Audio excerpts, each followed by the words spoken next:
Afinal, o que dá para fazer com o turismo no Espírito Santo? Quais os caminhos para este setor que tem tanto potencial, mas ainda com tantos caminhos pela frente? A jornalista Annelise Zanoni está aqui conosco e vai nos ajudar a responder essas perguntas. Pausa.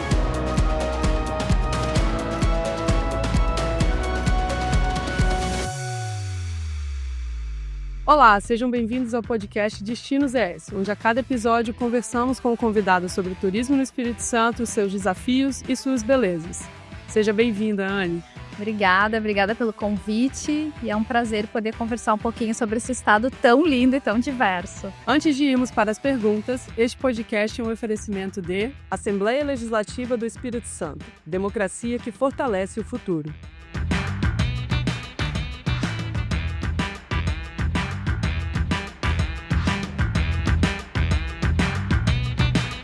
Bandes, ao seu lado para você estar sempre à frente.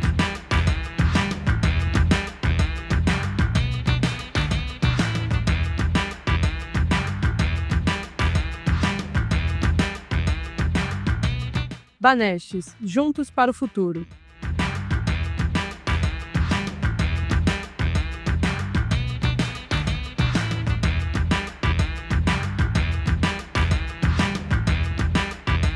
Sebrae Espírito Santo. Pessoas transformam negócios, negócios transformam realidades.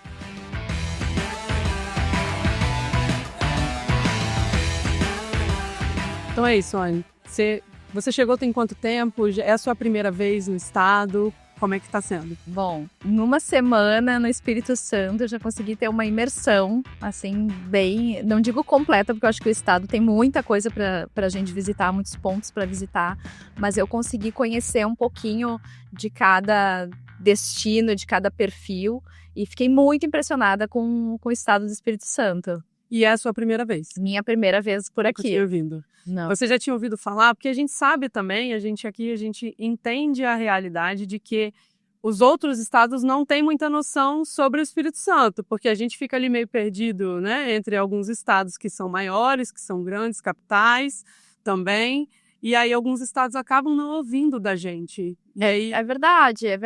Isso é um gap, assim, que eu percebi muito. Eu sou do Sul, né? Venho do Rio Grande do Sul, trabalho muito com turismo, dando consultoria, muito imersa naquele cenário pulsante, principalmente da Serra Gaúcha.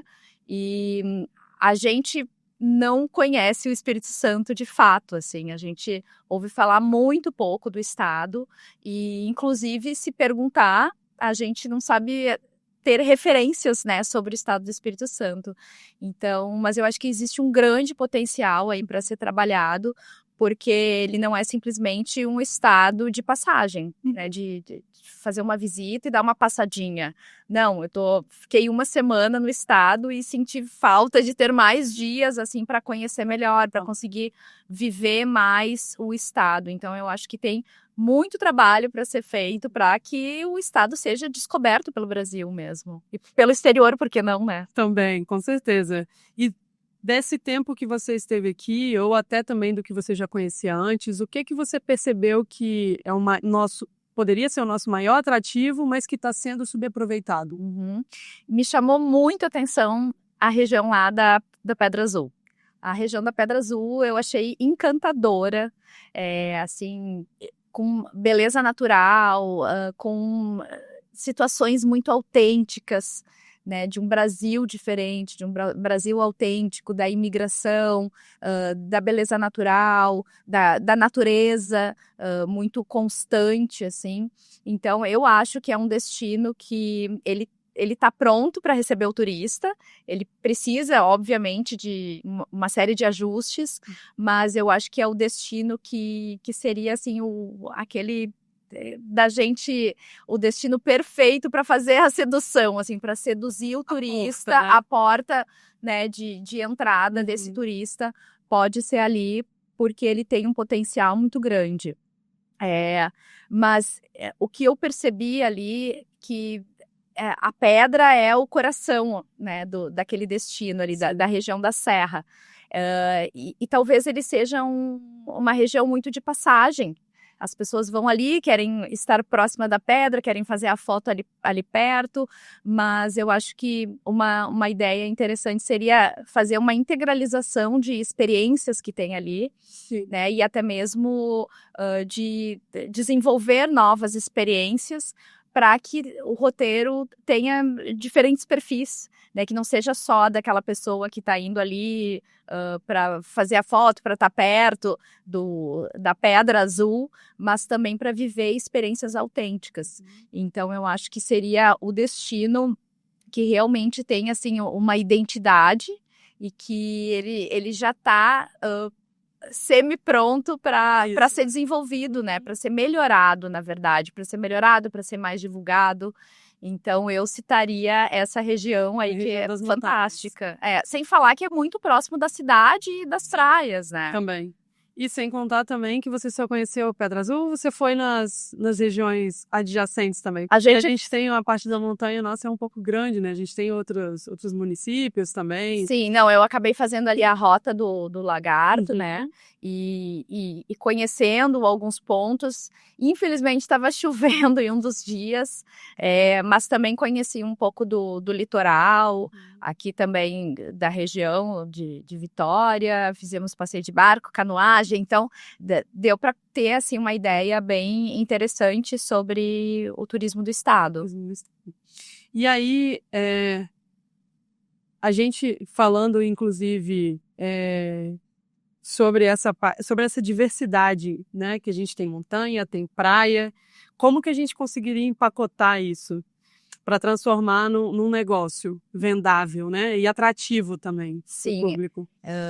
Quando a gente desenvolve um destino, a gente tem que primeiro olhar para dentro assim, do destino e tentar entender quem eu sou, né, que destino eu sou. Então, olhando para o Espírito Santo, eu consigo ver uma série de características, né? Então a gente tem a cidade, a gente tem o litoral e a gente tem a serra, tudo muito perto, né? Mas eu vejo como existe uma necessidade de conexão entre as três coisas, porque elas não são separadas, elas podem ser feitas tudo em diferentes roteiros.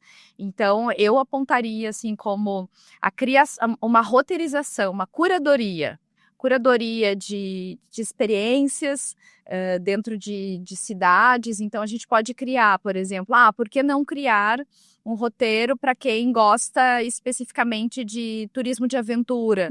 Então, a gente vai fazer litoral, a gente vai fazer serra dentro desse turismo de aventura, né? Então, eu tenho essa identidade. E a gente vai fazer a canoagem, a gente vai para a praia fazer um stand-up, e depois a gente vai fazer uma trilha de montanha. Outra coisa que eu percebi aqui, indo lá para a região da Serra, é a questão do turismo de luxo. Né? Então, eu até me questionei assim, onde é que está o turismo de luxo? Porque o turismo de luxo, ele é um pouquinho mais difícil de ser empacotado, porque ele exige mais, mas ele dá um retorno financeiro mais rápido, porque o ticket é maior. Então, ali já existem produtos, né, de hospedagem, de turismo de luxo. Então, por que não criar experiências únicas? Um piquenique na montanha, uma degustação de vinhos sob o céu estrelado, né? Então, seria isso, assim, eu acho que o ponto de partida exige uma série de ações. Uma delas, número 1, a curadoria. Criar roteiros vendáveis. Existem já rotas em todo o estado, mas muitas vezes essas rotas elas são criadas por identificação de setores. Né? Então, por que não fazer uma curadoria? Porque hoje, assim, o consumidor, ele quer muito coisas prontas. Então, quando a gente vai para o Instagram, a gente vê assim, roteiro de um dia em tal lugar. Então, a gente quer ter menos trabalho, então a gente já quer aquilo lá empacotado e pronto, a sugestão pronta.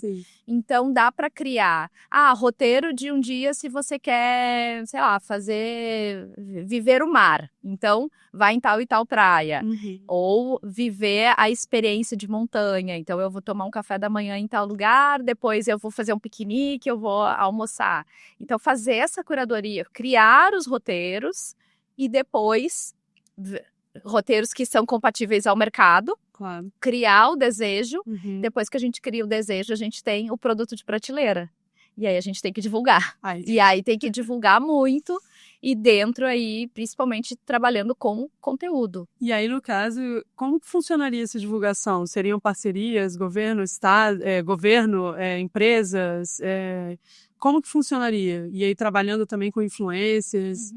Seria por esse caminho? Na verdade, assim, a divulgação de um destino, ela passa primeiro por esse brainstorm, assim, digamos que a gente tem que criar o plano. Então, a gente criou o plano, quais os setores que a gente vai trabalhar. A gente vai trabalhar agora com três pilares. A gente vai focar no turismo de luxo, vamos focar no turismo de aventura e, sei lá, um bem específico, outro que seja exclusivo daqui, que só tem aqui.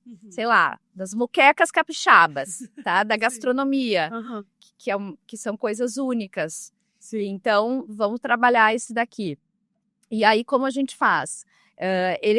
A divulgação é um processo que ele não é rápido, né? A gente consegue ter resultados rápidos, mas para a gente ter continuidade, a gente precisa ter continuidade em divulgação também. Tem que ter um plano, porque tem que ter consistência, porque senão o que vai acontecer? A gente vai chamar um grupo de influenciadores, eles vêm, fazem um boom e depois as pessoas esquecem. Então tem que ter essa continuidade. É o primeiro ponto para a divulgação de um destino, de uma rota. Então todo mundo nesse meio acaba sendo responsável por algo. O setor público pode atuar também nessa divulgação. Tendo canais de informação, site, Instagram, sendo ali o portal da informação oficial, até para a gente, quando for divulgar, botar o @, né? O setor privado com o desenvolvimento de experiências, com a melhoria dos empreendimentos, e a divulgação ali atuando como um motor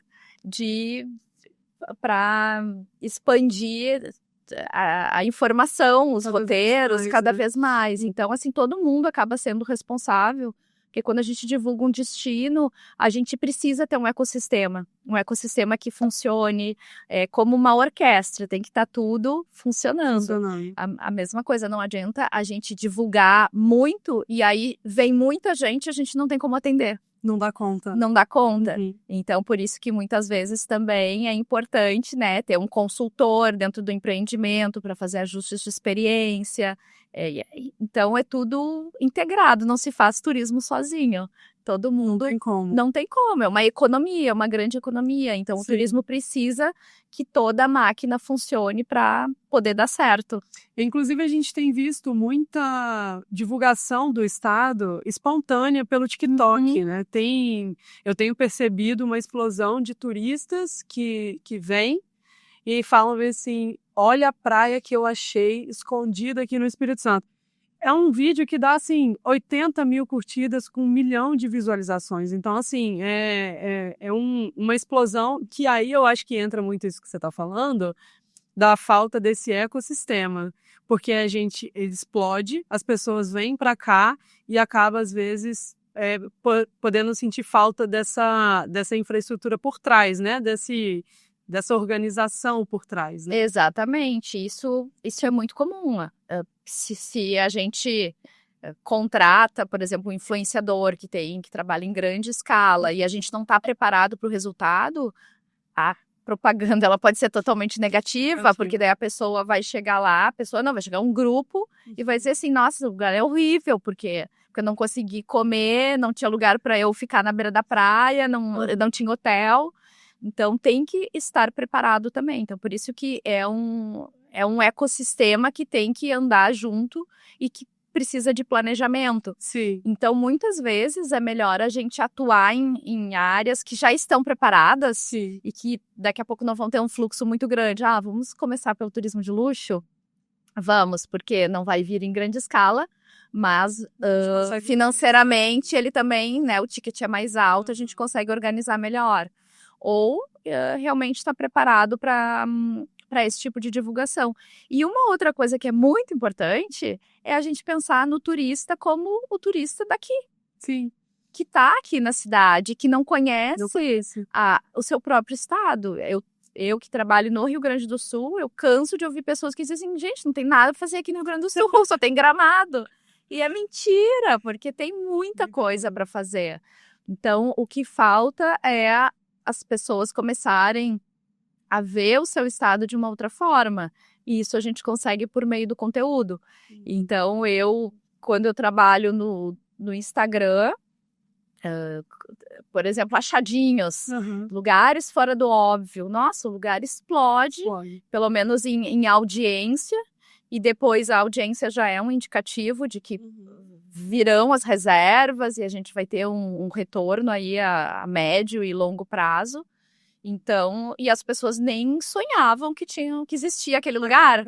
Então, o próprio morador, ele pode ser um influenciador, ele é um influenciador. Sim. Então, eu fiz uma matéria recentemente em um restaurante aqui que é muito tradicional, que é o Bar do Bigode, o restaurante do Bigode, que fica em Jesus de Nazaré. E muita gente veio falar comigo, eu não sabia que tinha esse lugar. E o engraçado é que é um lugar característico, são os famosos quando vêm, eles vão para lá. Então é engraçado você ver que gente de fora conhece e gente daqui não foi, não sabia que tinha ou não tem acesso a essa informação ou alguma coisa nesse sentido. Isso é muito é ruim, né? Porque a gente pensa que a gente não consegue aproveitar o nosso próprio estado, não consegue enxergar o nosso próprio estado. E às vezes até é interessante criar campanhas até dos moradores, assim, divulgue a sua praia predileta. Ah, legal. E aí, sei lá, usa o hashtag tal, qual é a sua praia predileta, para começar também esse movimento, porque o movimento do turismo, a gente valoriza muito quem vem de fora, mas eu sempre digo, o dinheiro do turismo é todo igual, não interessa se ele vem do turista baiano, mineiro, gaúcho, não, o dinheiro é igual. Então, assim, é muito mais fácil um capixaba visitar a região da Pedra Azul do que uma pessoa que está lá do outro lado do país. Então, a gente tem que entender o turismo primeiro como um turismo interno, que na pandemia a gente fez muito bem, a gente circulou muito pelo que estava próximo e depois a gente ignorou. Acabou. Mas a gente tem que valorizar até essas escapadas de final de semana, de feriado. Então, é legal e a gente também envolver a comunidade local para se sentir parte do Estado, para entender que aquilo ali também é importante para o Estado. Pensando nesse contexto de incentivar o turismo local, você acha interessante essas medidas que alguns estados grandes tomam de, por exemplo, o preço para quem é morador de certos lugares é mais em conta do que para quem é turista? O turista paga mais caro em entrada em alguns museus, enfim, algumas atrações. Você acha que é? Eu sou de acordo, porque eu acho que muitas vezes eu vejo o caso de Gramado, Gramado, Canela, que são destinos que eu considero caros, e que um morador vai deixar de ir num museu, vai deixar de ir num restaurante bacana por causa do preço, porque ele não tá lá de férias, né? Então, quando a gente tá de férias, a gente aumenta um pouco o nosso orçamento, né? A gente tem... a gente se permite gastar mais para ir num restaurante ou para ir numa atração, mas no dia a dia não. Então, eu acho que o ingresso diferenciado para quem é morador, eu acho que é muito interessante, até para incentivar esse morador a conhecer o seu local e também a divulgar. Porque existe essa divulgação espontânea, né? Como tu mesmo falasse, assim, então... Que fura as bolhas, né? Você vai atraindo de várias bolhas diferentes, de vários setores diferentes. Eu também penso nesse... E existem estudos, inclusive, que falam que a gente confia mais nas pessoas que a gente conhece. Então, assim, eu vou confiar mais numa amiga, na indicação de um amigo, de um parente, do que de um influenciador que é bacana, que eu curto, mas que eu não conheço. E ele não me conhece. Então, a influência, ela existe desde sempre. Sim, e a credibilidade. E a credibilidade, com certeza. A gente estava falando agora há pouco sobre gastronomia, sobre restaurante. Como que você acha que ela pode alavancar o Estado? Como que ela pode ser usada como projeto para alavancar o turismo no Espírito Santo? Hoje a gastronomia, ela é um grande potencial dentro do turismo. Existem pessoas que viajam exclusivamente para comer. Então, o turismo...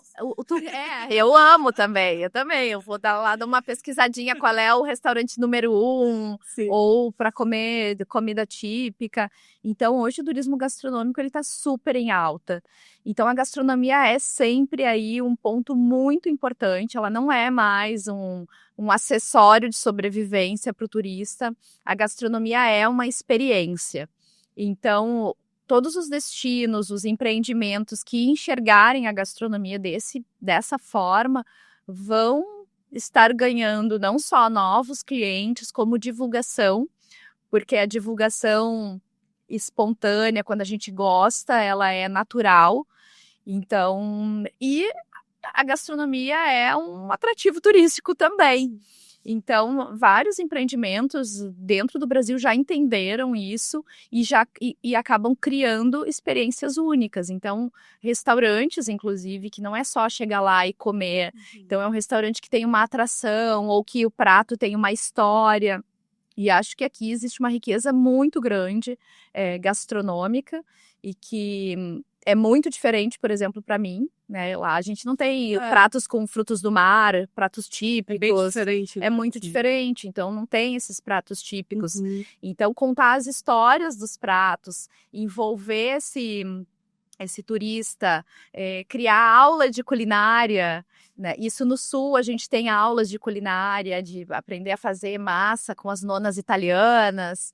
Então, aqui, por que não ensinar a fazer uma moqueca? A panela de barro. Então, o café, né? As degustações de café. Eu fiz uma degustação de café no Panamá, dentro de uma fábrica de um cafezal.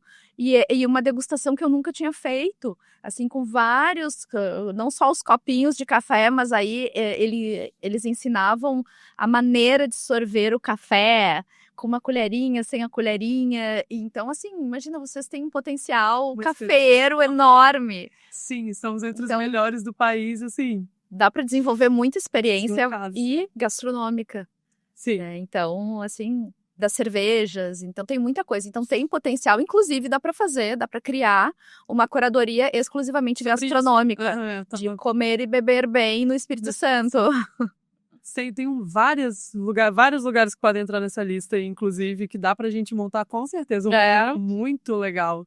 E de vários estilos, né? Que aí você pode pegar de novo pelo de luxo, pelo das pessoas que são mais... e mais por essa área dos frutos do mar. E não é só isso que tem também lá na montanha, a gente também tem essa culinária mais italiana, mas então a gente tem também como diversificar. Exatamente, dá para fazer muita coisa. A gente é muito diverso, né? Conversando sobre, a gente vai percebendo, né? E você, como você já viajou o mundo todo, né? Quase, você já tem um histórico aí enorme e já produziu conteúdo sobre esses lugares e o turismo em si. O que você acha que o Espírito Santo pode aprender desses outros lugares para melhorar cada vez mais, né? Porque a gente já está crescendo. Então, como que a gente pode aprender desses lugares para... Sim. Bom, eu já circulei bastante, assim, eu venho trabalhando nos últimos tempos muito, assim, em diferentes países, desde produzindo conteúdos, fazendo guias de viagem. E a partir dali eu vou conhecendo muitas experiências diferentes, assim, desde divulgação até posicionamento de destino. Eu acho que, assim... o que eu tenho percebido é que tem destinos que vão se consolidando com o tempo, justamente porque não é rápido a consolidação de um destino, mas a primeira coisa é o destino ter o autoconhecimento, assim, é olhar para dentro e ver assim, quem sou eu? Qual é o meu perfil? Que público que eu posso atingir? Porque a gente também não pode ser o que a gente não é. Então, dentro de um destino é a mesma coisa, né? Ainda mais de um estado tão amplo como o Espírito Santo. E aí tem alguns exemplos, assim, por exemplo, eu trabalho muito com o Uruguai. O Uruguai é um país que fica ao lado do Rio Grande do Sul, a gente consegue ir de carro. Nossa. Então, eu vou pelo menos 2, 3 vezes ao ano. Inclusive, agora eu estou prestando consultoria para eles, para o Ministério do Turismo do Uruguai. Então, assim, o que é o Uruguai? O Uruguai é um país muito pequeno. É um país que, embora o que a gente conhece de Uruguai, quando houve, é Montevidéu e Punta del Este. Punta del Este por causa das festas, do luxo, Montevidéu porque é a capital. Mas o Uruguai trabalha muito a questão do slow travel. Viajar sem pressa. E é um país totalmente sem pressa. Eu digo, teve uma reportagem que eu fiz que eu dizia assim, aqui a única coisa que tem pressa é o vento. Porque o vento, dependendo da época do ano, ele sopra com pressa. E o resto não tem pressa. Então, eles trabalham muito essa questão do desacelerar. Então, inclusive, eles vêm trabalhando, porque Punta del Este tem essa batida das festas, do cassino, mas a poucos quilômetros a gente tem José Inácio, que é um hippie chique, que é o luxo, que não tem asfalto, mas é um luxo de valor elevado, mas aquele hippie chique. Então, na volta a gente vai ter várias vinícolas. Então, eles trabalham muito a identidade do país como o país que você pode ter tudo, mas a gente tem essa batida slow. Pode aproveitar com calma. Né? Aproveitar com calma as delícias do país, que é o queijo, o vinho, as praias, o frio. Então, eles trabalham muito bem isso. Um outro país que eu trabalhei em 2021 foi o Principado de Mônaco. Então, eu fiz um guia para Mônaco, a partir de eles tinham uma representação aqui no Brasil, e eles investiam no mercado brasileiro, muito forte. Só que Mônaco é aquele destino de luxo. O que vem à cabeça quando a gente fala de Mônaco? Se não o luxo... Dinheiro, automobilismo, né? E é isso mesmo. Então, assim, mas a campanha deles era Mônaco for you, Mônaco para você. Então, a gente tem Mônaco para você, não interessa quem você é. Então, eles trabalhavam alguns pilares, eles trabalhavam o romance, a sustentabilidade, lá é muito forte, a questão do sustentável, do entretenimento, porque eles têm diversos, não só o cassino, mas tem muitas áreas para fazer eventos. E trabalhavam também a questão de família. Então, eles conseguiram trabalhar todos os pilares que eles achavam importantes, e o principal deles não era o luxo, era a sustentabilidade. Legal. Porque quando a gente pensa no luxo, a gente sabe que também como ser luxo de forma sustentável. Então, eles tinham vários projetos de sustentabilidade.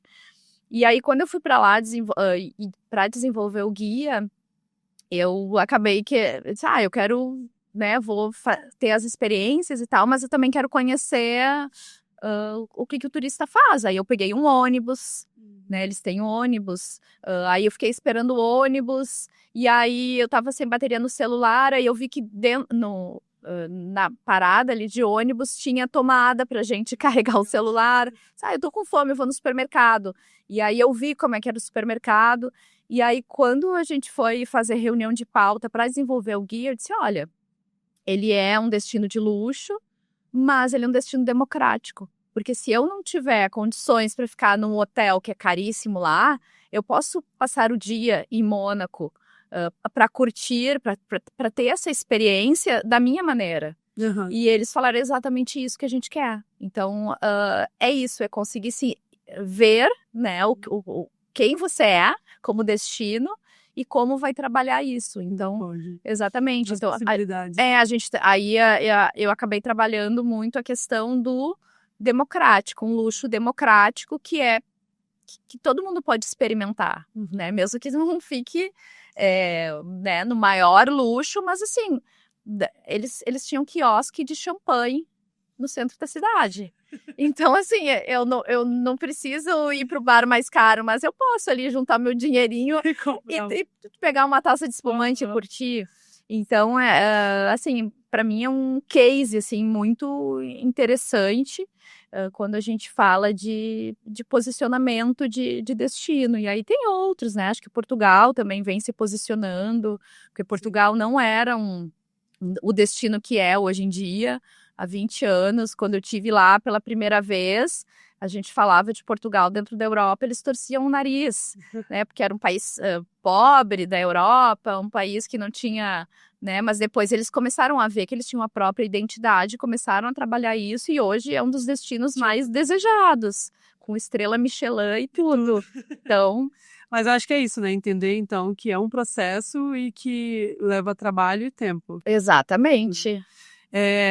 Falando um pouquinho sobre você, como que surgiu esse interesse de... É claro que assim, viajar, todo mundo ama. Eu acho muito difícil ter alguém que fala assim, não gosto de viajar, não quero, não é o que eu quero para mim. Mas o interesse por estudar, por trabalhar com isso, viver isso, da onde surgiu? Como que foi isso? Na verdade, eu não, assim, eu não sei qual foi a sementinha, assim, mas desde que eu comecei a trabalhar com jornalismo, eu tinha 18 anos, eu tinha esse interesse pelo mundo internacional. Então, eu tinha muita curiosidade. Mas isso vem da infância. Eu não vim de uma família que viajava, por exemplo, sabe? Sim. Viajava para o exterior. Não, a gente fazia a nossa viagenzinha de férias, assim, ia para o litoral gaúcho, às vezes para Santa Catarina, e era isso.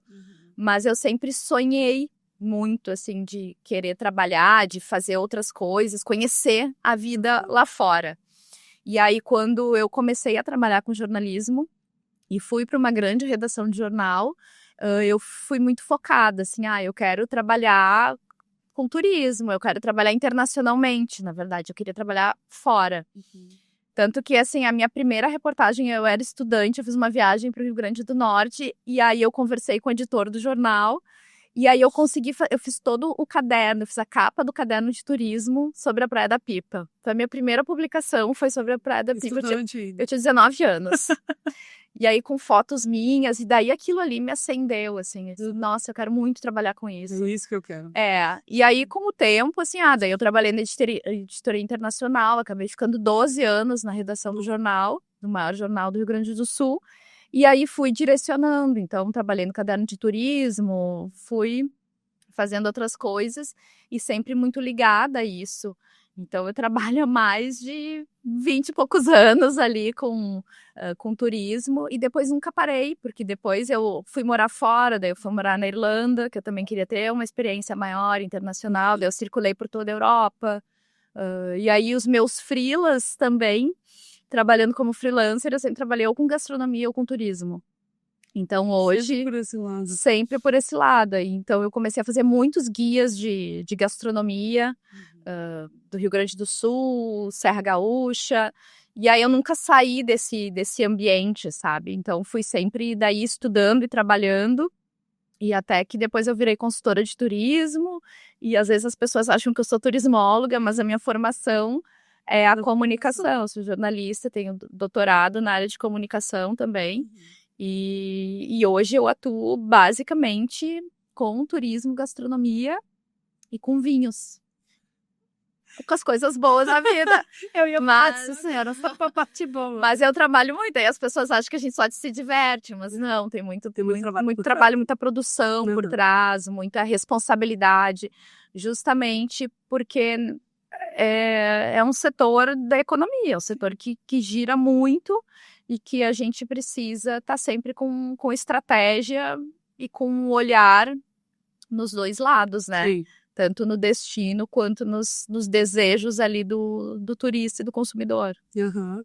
E como que começou a história da consultoria e até da consultoria aqui com o Espírito Santo também? Como é que começou isso para você? Na verdade, a minha trajetória de consultoria começou na pandemia. Durante a pandemia, eu estava fazendo muitos. Eu tinha começado um grande projeto com influenciadores digitais lá do Rio Grande do Sul. E aí a gente tinha um projeto chamado Blogueiros e Viajantes. Era tudo muito novo, né, nesse setor de influência digital. E aí era um projeto que eu reunia 3, 4 influenciadores E a gente começou a rodar esse projeto em Gramado. E aí a gente montava os roteiros de acordo com... A gente montava os roteiros e apresentava para os clientes. Ah, eles querem comprar, querem. Os clientes que eu digo daí seriam as marcas, os atrativos turísticos. E aí a gente começou a fazer uma divulgação e começou a dar muito resultado, até porque não se trabalhava tanto a questão do influenciador digital. Sim. E aí a gente fazia um projeto muito redondo, assim, com assessoria de imprensa, saía na imprensa, a gente movimentava muito, era eu e uma outra jornalista. E aí quando a gente vendeu 2 projetos, a gente estava vendendo o terceiro, que era em Nova Petrópolis, que fica do lado de Gramado, e aí estourou a pandemia. E a gente, agora o que a gente vai fazer? A gente está bombando aqui e veio a pandemia. E aí, eu e essa outra jornalista, a gente decidiu criar uma campanha. A gente analisou, né, o que estava rolando ali na pandemia. Eu estudei muito, começaram a surgir algumas pesquisas sobre turismo e pandemia, tipo, uns 3 meses ali depois, né, que a gente estava naquela situação que a gente não sabia se a gente ia para a rua, se não ia. E aí começaram a surgir estudos. Aí eu comecei a analisar os estudos e disse, olha, a gente vai ter que... Vamos criar uma campanha. E a campanha era, quando tudo passar, viaje pelo RS. Que era, a gente queria que as pessoas viajassem pelo Rio Grande do Sul, que era o que dava para fazer. Sim. E aí, na época, a gente chamou, acho que uns quase 20 influenciadores digitais para fazer essa campanha com a gente. Locais.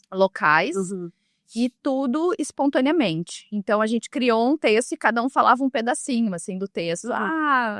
E aí a gente pediu para eles nos mandarem vídeos de situações deles em viagens no Rio Grande do Sul. E aí a gente montou esse vídeo, cada um falando um pouquinho, né? E mostrando as imagens. E aí no final era, e quando tudo passar, viagem pelo RS. E o negócio bombou, viralizou no Rio Grande do Sul. E aí todo mundo, né? Sim, imagina 20 influenciadores compartilhando, mais suas famílias, mais os destinos que estavam se vendo por lá. Não tem como. E aí o Sebrae entrou em contato comigo. E aí disse, gente, o que vocês fizeram? A gente ia ter que fazer alguma coisa. E aí a gente começou a conversar e aí começaram as consultorias. Então, na verdade, o meu primeiro produto foi um guia. Aí era uma consultoria que eu fui para a região ali das Missões do Rio Grande do Sul, que inclusive esse ano está completando 400 anos, então é uma época de muito turismo e que eles têm muito a fazer por ali. E aí eu fui para a região, passei ali uma semana, conhecendo os lugares, anotando, fazendo diagnóstico dos empreendimentos, e aquilo ali se transformou num guia. Um guia de viagem, assim, que era tanto para o público quanto para os agentes de viagem, que também desconheciam. E a partir dali eu fui fazendo o Rio Grande do Sul inteiro. Eu acho que eu já fiz mais de 200 municípios do Rio Grande do Sul, assim, não só guias, mas consultoria de empreendimento. E aí, esse ano, de 2025, eu fiz uma consultoria agora para a Unesco, para o Ministério do Turismo. Daí, para mulheres que viajam sozinha. Ai, que legal. Essa é a pauta. Muito bom, porque... E que aqui no Espírito Santo vocês podem trabalhar muito também essa questão. Com certeza. A gente vê muito na internet, ainda mais com a gente tem visto muitas notícias, né, sobre feminicídio, violência contra a mulher, e a gente vê muito a necessidade. Eu vejo muitas mulheres, eu sigo muitas mulheres que são influencers ou que não, que falam sobre isso, sobre o medo de viajar sozinha, ou quando viajam, uma publicação acaba estourando, porque como assim você viajou sozinha? E as pessoas nos comentários, realmente, eu acho então, muito...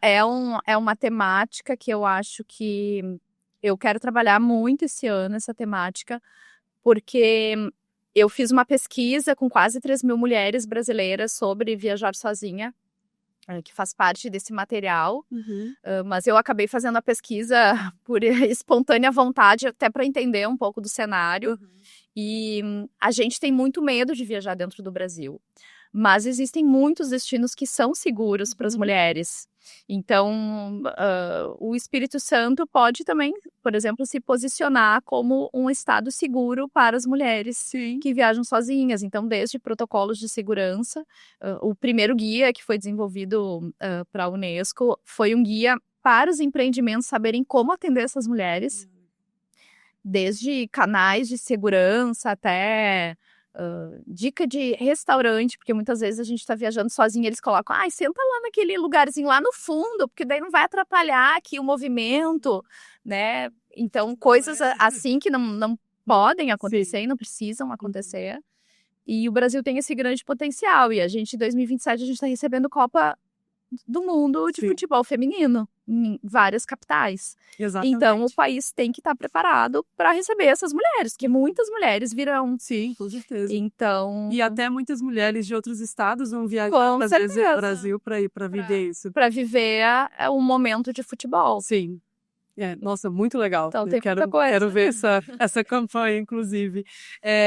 Para fechar, qual, primeiro, a sua visão geral que você teve na sua visita aqui e qual a mensagem que você deixa pro turismo do Espírito Santo, para o Espírito Santo enquanto ponto turístico? Bom, eu adorei estar aqui. Eu tenho só uma reclamação em relação ao tempo, que a gente não tem controle nenhum, porque choveu. E eu queria choveu, mas ficou um pouquinho melhor a temperatura, porque estava muito quente. Estava muito quente, é verdade. Né? Então, assim, pretendo voltar em breve para conhecer um pouco mais o estado, para viver mais as experiências, até para conhecer um pouco dessas experiências que tem por aqui, por que não, né? Ajudar a desenvolver algumas coisas, algumas experiências que eu acho que tá, assim, caindo de maduro. E eu acho, assim, que o turismo, ele precisa não só do Espírito Santo, mas ele precisa entender que ele não anda sozinho. Então, muitos lugares acabam entendendo, aquele ali é meu concorrente, não vou falar com ele. Então, assim, tem espaço para todo mundo, tem lugar para todo mundo. E no turismo, quando a gente se une, a gente cria esse ecossistema, a gente consegue andar de uma forma muito mais veloz, mais eficaz e atingindo o público que a gente precisa. Então, eu acho que é isso, assim, eu acho que o Espírito Santo, ele tem um potencial muito grande e ele precisa olhar para si e ver, assim, quem somos nós? O que a gente pode oferecer? E o que a gente pode oferecer? E de uma forma integrada, porque eu acho que vocês não são só a montanha, só o litoral. Não, vocês, né, conseguem fazer muitas coisas ao mesmo tempo. Sim. Então, eu acho que é isso, é fazer essa união e, com isso, divulgar para o Brasil, porque vocês merecem receber muitos turistas por aqui. Concordo plenamente. O Destinos ES de hoje está ficando por aqui, mas antes de irmos, este podcast é um oferecimento de Assembleia Legislativa do Espírito Santo, democracia que fortalece o futuro.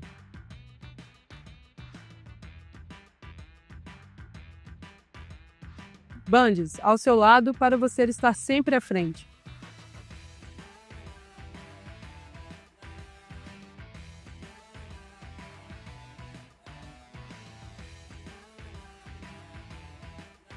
Banestes, juntos para o futuro.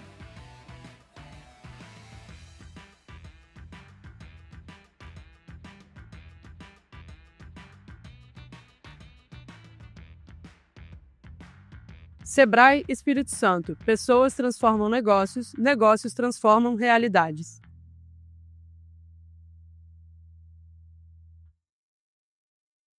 Fique com uma palavrinha dos nossos patrocinadores.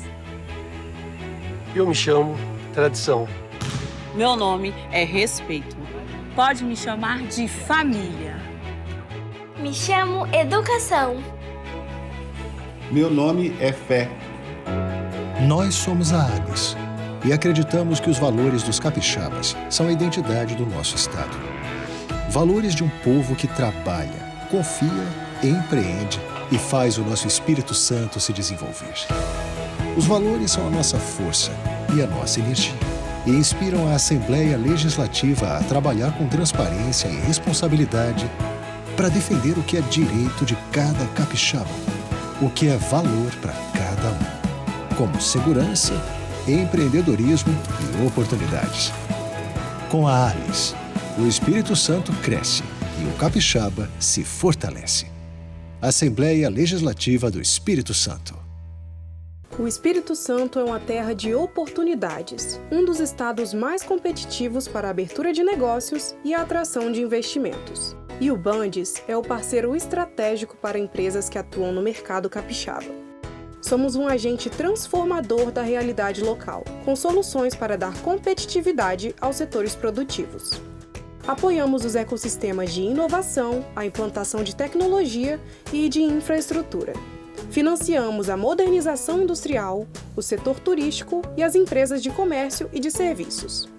Também trabalhamos na estruturação de parcerias público-privadas e com programas de fomento.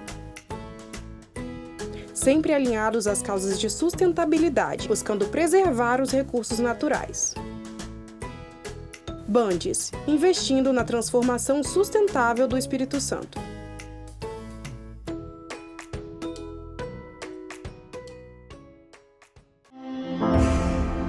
O futuro? O futuro sempre foi meu companheiro. Para onde sigo? Cultivando o passado, inspirando novas histórias. O futuro me move, me desafia. Ele não é só o destino, é o caminho que me formou e me ensinou a ir além. E é ele que me leva ainda mais longe. Sempre perto de cada um. Porque quando olho pra frente, lembro quem sempre esteve ao meu lado. Investindo, inovando, acreditando. Eu sou inovação. Eu sou tradição. Somos um banco que se orgulha de onde vem. Mas principalmente pra onde vai. Somos um Banestes e se reinventa a cada dia. Porque é assim que caminhamos, evoluímos e crescemos. Banestes, juntos para o futuro.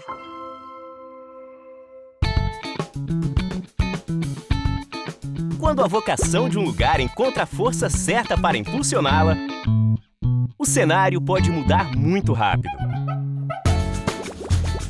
O propósito do Sebrae é transformar territórios impulsionando vocações, apoiando os pequenos negócios, fortalecendo o turismo local. Pessoas transformam negócios, negócios transformam realidades. Sebrae.